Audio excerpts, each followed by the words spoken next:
So I am making this video today in the hopes to grab the attention of Jagex, not just for myself, but for the entire skilling community. I myself have been a part of the skilling community for many years now, and a lot of people other than just myself have noticed that this game is more focused towards the updates of combat rather than skilling, even though 15 of the 23 skills overall in this game are focused on skilling. So when I make this video in the hopes that it reaches Jagex with your guys' support by sharing this video, I don't think we're asking too much with the things that I'm going to be covering over in this video, especially considering everything that I will be covering in this video is already in the game. All I am asking is that there be some minor changes to each item, and I've noticed a lot of people think this as well, mainly the ones focused on skilling. Now you might be wondering why not just ask them directly through Twitter or other social media attempts rather than making this video. Well, that has been done before, and like I said, Jagex kind of just pushes it to the side, and they just tell us that we decide to play this way, so they shouldn't have to change the game just for us. But when you really think about it, that doesn't make sense. And a good example would be Iron Man mode. A lot of people, and especially the YouTube community, were playing Iron Man just for fun because it's a good way and a creative way to play the game. And Jagex saw that a lot of people were interested in this, and they actually dedicated an entire mode to this specifically. Now, by no means am I asking Jagex to completely make a specific mode for skilling. All I am asking is a few minor changes to items that are already in the game, just for a small community within the game that it would really benefit. And honestly, it benefits a lot of other players rather than just the skilling community as well. And hopefully Jagex can see this and make some changes. I also want to specify that this is by no means a hate video on Jagex. I do appreciate all of their hard work, and I know they got their hands full on consistently updating this game. This is just a way for me and a lot of other players to hopefully grab the attention of Jagex and change a few things within the game. Now that I have hopefully explained myself pretty clearly, let's go ahead and get on into the things that we would like to see changed. Now, the first item I wanted to talk about was the Scroll of Redirection. Now, currently this is only obtained through the Nightmare Zone minigame, which is obviously locked behind combat. Now, real quick, for those who don't know what the Scroll of Redirection does, it allows you to utilize it on a house teleport, which then changes that tablet to a house portal of your choice. That way you could teleport anywhere without actually having your house at that location. Now, since tablets are highly used amongst people who really don't have the magic requirement for said teleports, this is really beneficial to a level 3 skiller or anybody who just doesn't want to train magic. And I know Jagex has mentioned that they want to try to remove all the rewards from Nightmare Zone in the past. However, I wanted to still include this in the hopes that this will kind of speed up the process a little bit.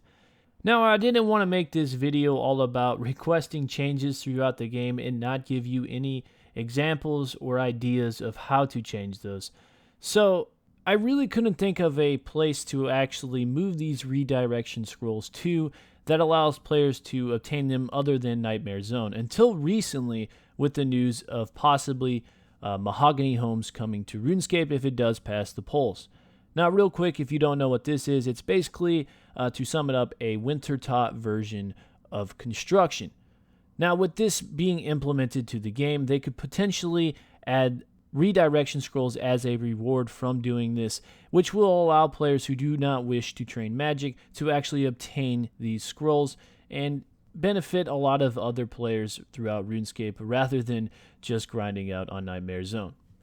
The second thing that I have seen a lot of people request that they wish would change throughout the game is a different way to obtain the Lumberjack Outfit. Now, this is the woodcutting skilling outfit, and if you compare it to every other skilling outfit throughout the game, it is the only outfit that is actually obtained by doing something other than the specific skill that it represents. Currently, the only way to actually obtain this outfit is you have to first unlock the Mortania region and then kill an undead zombie through temple trekking.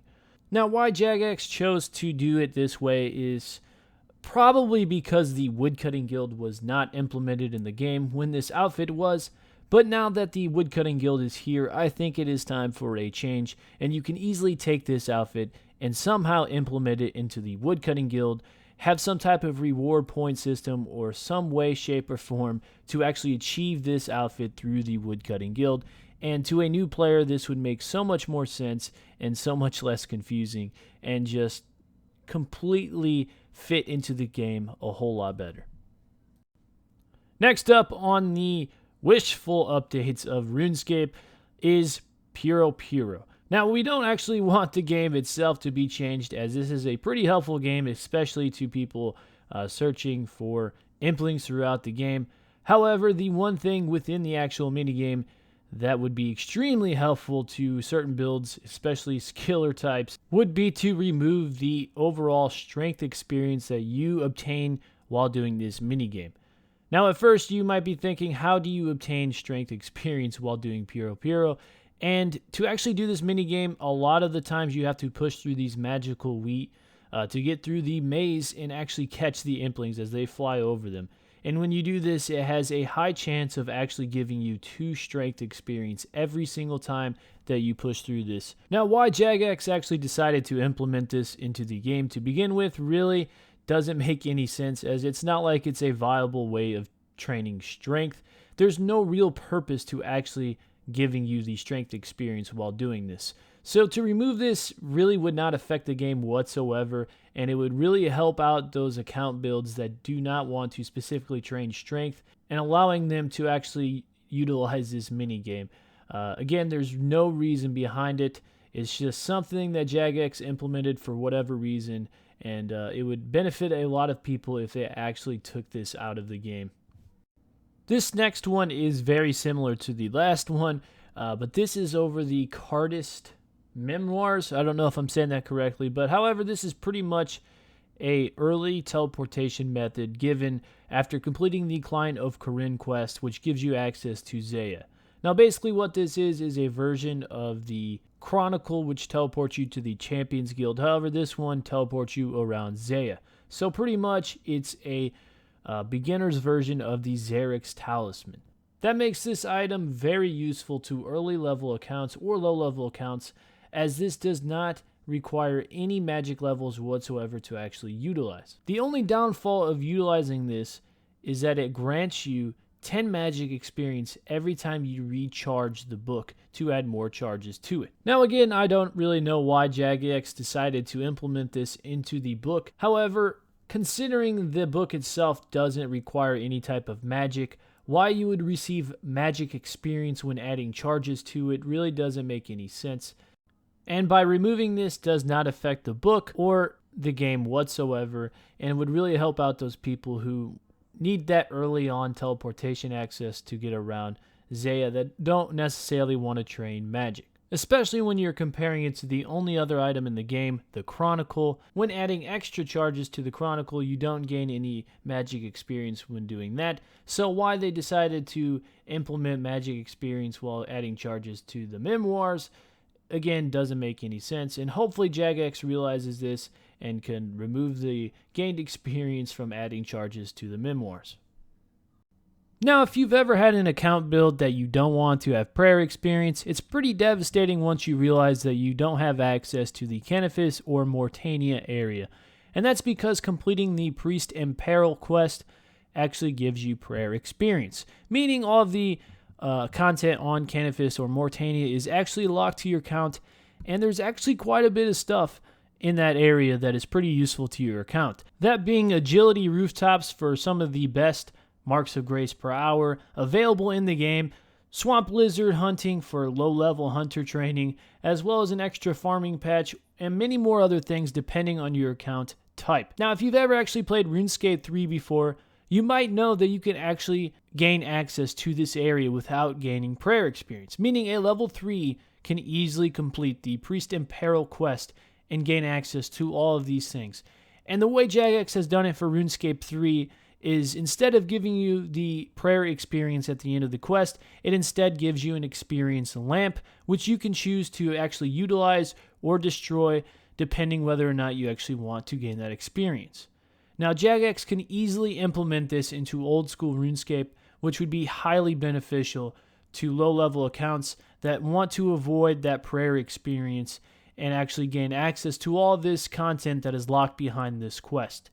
And honestly, if they don't want to do an experience lamp, they could also do bones. Maybe the quest just gives you some type of special bone that you can bury and obtain that prayer experience. I actually think Jagex had that at one point, but don't quote me on that. However, this is a very easy task for Jagex to complete, and I don't think we're asking too much when we say that we want to be able to get to Canifis as a level 3 with one prayer.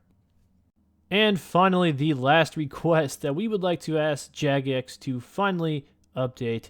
And this one's probably the most beneficial to every single RuneScape account, and it makes the most sense to actually change this. If you actually achieve a 99 skill cape in the game, you might notice that some of them allow you to teleport to respected areas of that skill, and then some of the other ones do not allow you to, which now Jagex might have a reasoning as to why they only allow certain skill capes to have teleportation methods, but from a player's perspective, all of them should have some type of teleportation methods, and to be honest, some of them have no functions whatsoever, and some of them have multiple functions. So I really think they need to balance these skill capes out, and I'm sure a lot of other people are agreeing with me on this one. Now, when you think about it from the perspective that the farming guild, for example, was not implemented in the game at the release of Old School RuneScape, therefore the farming cape had no teleportation method until after the guild was released. Jagex saw this as a beneficial thing, and they implemented it into the game. Now, why they decided to do it for the farming cape specifically and not for guilds that were already in the game, such as the mining guild or the woodcutting guild prior to the farming one, really doesn't make any sense. Now, if Jagex were to only update one thing that I have mentioned today in this video, I hope it would be the skill capes, because I think this is more beneficial to the entire RuneScape community as a whole, and really it makes probably the most sense to actually update some of these and balance the skill capes out, as I've mentioned before. But only time will tell whether or not Jagex will actually take anything that I have mentioned in this video and update it. That's going to be it for this video, guys, though. Hopefully you guys found some of this interesting, and if you guys have any of your own ideas that you wish Jagex to update, comment down below, and possibly I could make a part 2 of this video. But make sure you guys are sharing the video and help me push out this video to actually grab Jagex attention. But anyways, guys, thank you so much, and I'll see you in the next video.